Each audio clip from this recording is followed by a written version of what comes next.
Ouais l'équipe, salut à tous, j'espère que vous allez bien. On vient de se quitter sur le petit débrief live. Mais je voulais tout de même refaire une petite vidéo débrief car j'en avais pas les stats sous les yeux les amis. Et là je viens de regarder le Real Madrid les amis. Sur ce match, c'est 12 tirs cadrés et le Paris Saint-Germain c'est 4 tirs cadrés.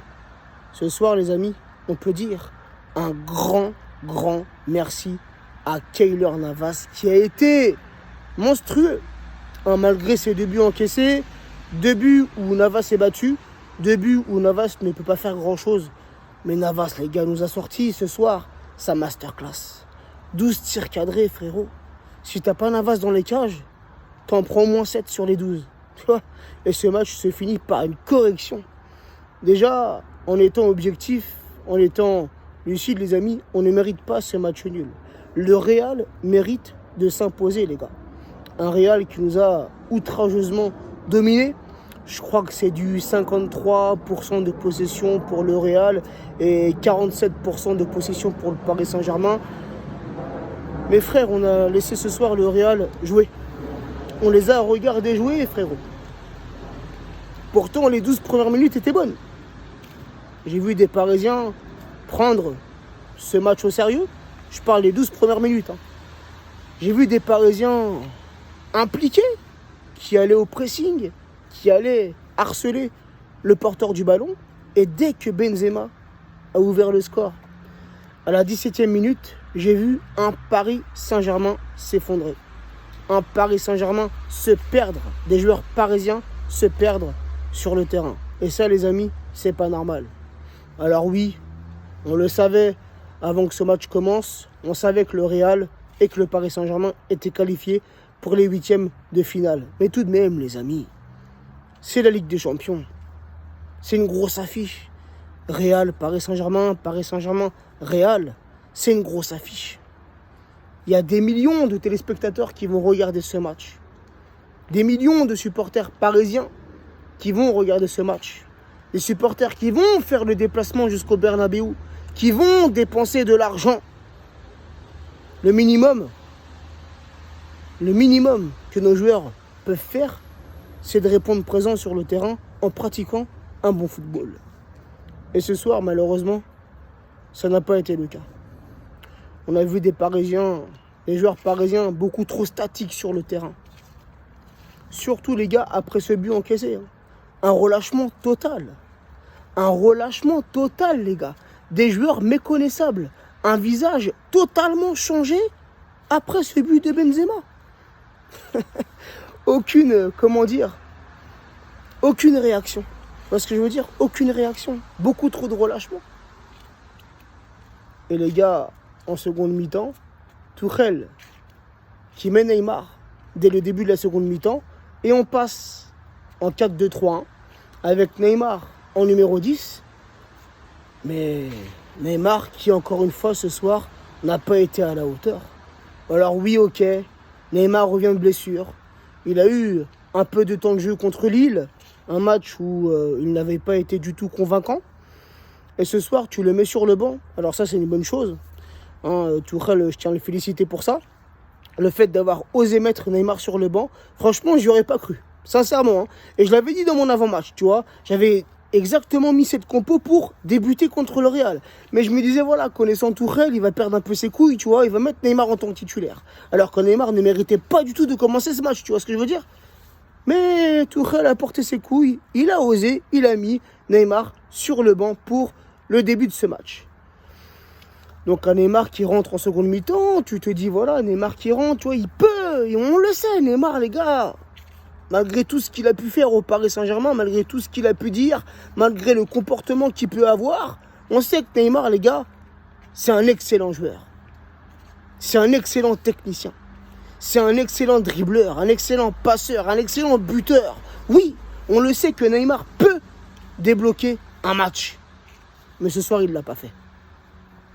Donc à la 79e minute, les gars, Benzema qui double la mise sur une belle tête. Et frère, à 2-0, je me suis dit, putain, déjà qu'on a du mal à se créer une occasion, on a du mal à cadrer un tir. 2-0 pour le Real chez eux. à la 79e, putain, tu commences à avoir les espoirs, tu vois, qui diminuent. Mes frères, une boulette de Courtois.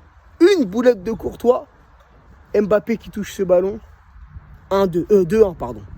Là, tu commences à retrouver un peu le sourire. Tu te dis, putain, si le Real a fait une boulette, ils peuvent en faire une deuxième, tu vois. Et ce but, je pense que ce but nous a redonné confiance. Tu vois, se dire que c'est possible, frère. On peut aller chercher le match nul. Et c'est ce qui s'est passé, les gars. 2 minutes plus tard, à la 83e minute, avec ce but, ce magnifique but, il est très très beau. Ce but de Sarabia. Donc, sur ce match, les amis, comme je l'ai dit dans mon débrief live, on est passé un peu par tous les états. On était stressé au début de ce match. Parce que franchement, un déplacement au Bernabéu, les gars, c'est jamais facile. Ce n'est pas facile d'aller s'imposer là-bas. Donc, il y a du stress. Il y a de la confiance. C'est ton club de cœur. C'est le Paris Saint-Germain. T'as confiance. Tu sais. Tu sais comment nos joueurs peuvent se comporter. Ils sont capables de tout. Du meilleur comme du pire comme du meilleur. Et ça, on le sait, les gars. Parfois, sur un match où toi, en tant que supporter, t'es pas confiant à 100%, le Paris Saint-Germain peut te sortir un bête de match. Et tout le contraire. Un match où toi, supporter, tu vas être confiant à 100%, t'as aucune inquiétude, là, nos Parisiens peuvent complètement rater leur match. Mais ce qui m'a fait plaisir, les amis, c'est la réaction qu'ont eu nos joueurs. Le comportement qu'ont eu nos joueurs après la réduction du score. Ça veut dire on a eu, cette capacité à revenir au score. On a relevé la tête, on a été de l'avant. Et ça, les gars, c'est une bonne chose. Donc voilà, les amis, après, on va en finir avec ce penalty retiré, ce carton rouge retiré. Merci la VAR, encore une fois. Certains vont dire, ouais, vous les Parisiens, arrêtez de vous cacher derrière la VAR. Mais les amis, ça fait tout de même 2 fois. Rappelez-vous, l'an passé, contre Manchester, au Parc des Princes, ce fameux 8e de finale retour, on se fait péter par la VAR. Ce soir, il y a 1-0 avant la mi-temps et on a l'opportunité de revenir au score, de recoller. Un penalty qui nous est logiquement accordé, frère. Tu vois, Icardi qui reçoit ce ballon en profondeur. Icardi, arrivé dans la surface, pousse ce ballon du bout du pied. Et Courtois vient toucher Icardi en pleine surface. Donc, Courtois, qui est le dernier joueur, qui vient gâcher une action de but, c'est un carton rouge logique. Et c'est un penalty logiquement accordé. Et là, frère, tu commences à voir l'arbitre central qui met sa main à l'oreille. Tu commences à te dire, putain, c'est chelou. Alors peut-être que, t'as vu, moi j'ai pensé au départ, et ça je l'avais dit, il y avait des potes à moi à la maison. Quand j'ai vu que l'arbitre, il a mis sa main sur l'oreille, je me suis dit, tu vas voir, il y a le carton rouge, mais ils vont retirer le carton rouge. Il va mettre carton jaune pour Courtois. Moi je pensais que c'était ça, tu vois. Si seulement c'était ça, t'as vu? Non seulement il vient t'annuler le carton rouge, il vient t'annuler le penalty pour revenir sur une action juste avant cette poussette d'Idrissa Gueye. Il y a une poussette, les amis.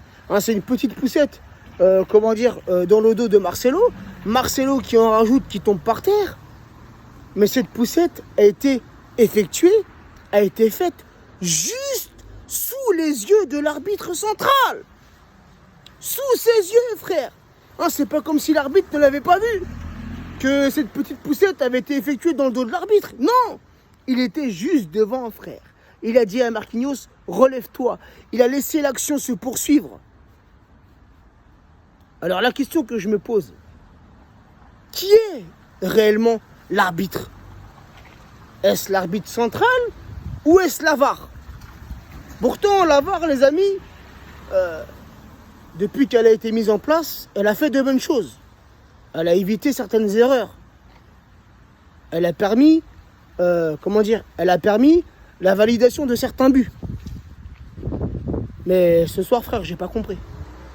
Et franchement, depuis la mise en place de la VAR, et même depuis certains changements de règles par rapport à l'arbitrage, frère, je commence à m'y perdre. C'est comme le hors-jeu, frère. Parfois, on le voit, frère. Même nous, frère, on est derrière notre télé. On le voit que le joueur, il est hors jeu. Mais lui, l'arbitre de touche, non, il lève pas son drapeau. Il attend que l'action se finisse pour lever le drapeau. Alors que nous, derrière notre poste de télévision, on l'a clairement vu, frère. Alors qu'on est chez nous. Tu vois ce que je veux dire? L'arbitre, il est en face de l'action, frère. Non. Parfois, il laisse le joueur marquer. Ah, bah, et puis après, il lève son drapeau. Non. Tu vois, c'est tous ces changements-là, même le truc des mains dans la surface et tout, là, ça commence à être chamboulé. Et franchement, moi, je commence à plus rien y comprendre, frère, tu vois. Enfin, bref, les frérots. Je voulais juste faire une petite vidéo comme ça. Revenir un peu sur les stats du match. Enfin, les stats plutôt sur le nombre de tirs cadrés pour le Real Madrid. C'est tout de même impressionnant. Hein. 12 tirs cadrés, frère. Et seulement 2 buts marqués. Mais encore une fois, ce soir, on a eu un grand Keylor Navas. Merci Navas. Franchement, t'as assuré de ouf, frère. Je pense qu'on aurait eu un Areola ou un Trapp ou je ne sais qui dans les cages. Je pense que beaucoup de buts seraient passés, frère. On serait sorti du Bernabéu avec une correction, tu vois. Mais bon. C'est le minimum, les gars. Ce match nul, c'est le minimum. On s'en sort bien, frère. Au bout du compte, on s'en sort avec 1 point. On finira premier, quoi qu'il arrive au prochain match contre le Galatasaray. On finira premier du groupe. Et voilà, mais les gars, faut plus de concentration, plus d'envie, plus de motivation, les gars, pour les 8e. C'est en 8e que la Ligue des Champions commence pour nous, les amis. C'est en 8e. C'est là qu'il faut prouver. C'est là qu'il faut prouver à l'Europe qu'on est un grand club européen. C'est à partir des 8e. Car depuis 3 ans, on ne passe pas ces caps des 8e. Donc là, les gars, va falloir montrer un autre visage. Va falloir mettre beaucoup plus d'intensité dans le jeu. Beaucoup plus de collectivité, car on l'a encore vu ce soir. Mbappé, parfois trop personnel. Sur cette action, à la fin, ce but de la victoire, gars. Il restait quelques minutes. Mbappé, au lieu de remettre ce ballon en retrait, a préféré tenter sa chance. Putain, il y avait 2 joueurs, c'était Neymar et un autre joueur. Tout seul, frère, le but ouvert. Tu repiques ce ballon, tu le mets en retrait, plat du pied, tu remportes ce match 3-2. Victoire inattendue, tu vois. Et juste après cette action-là, il y a eu cette faute de Draxler, une faute totalement bête, frère. Totalement bête. En plein milieu, frère. En plein milieu. Juste avant la surface. Et heureusement que ce coup franc de Bale finit sur le poteau. Bref, les amis, comme je viens de le dire, notre saison en Ligue des Champions, elle commence en 8e de finale. Frère, je suis impatient. Je suis impatient, gars. Mais ce que j'ai vu ce soir, ça me rassure pas complètement. C'est pour ça, les amis, je vous l'ai dit. Certes, on a bien entamé ce début de Ligue des Champions, ces phases de poule. On va certainement bien les terminer. Ok, c'est pas ça le problème, les gars. C'est la suite. C'est la suite. Lors des matchs à élimination directe. C'est là, les amis, qu'il faudra poser nos couilles sur le terrain. Bref, je pense que j'ai tout dit. On est resté pas mal de temps ensemble sur mon débrief live. Et là, je voulais juste faire une petite vidéo comme ça. Hein, j'aime bien faire des petits débriefs live, mais j'aime bien aussi être tout seul comme ça devant ma caméra et vous parler. Donc voilà, sur ce, les amis, prenez soin de vous, prenez soin des vôtres et à très vite. Ciao l'équipe.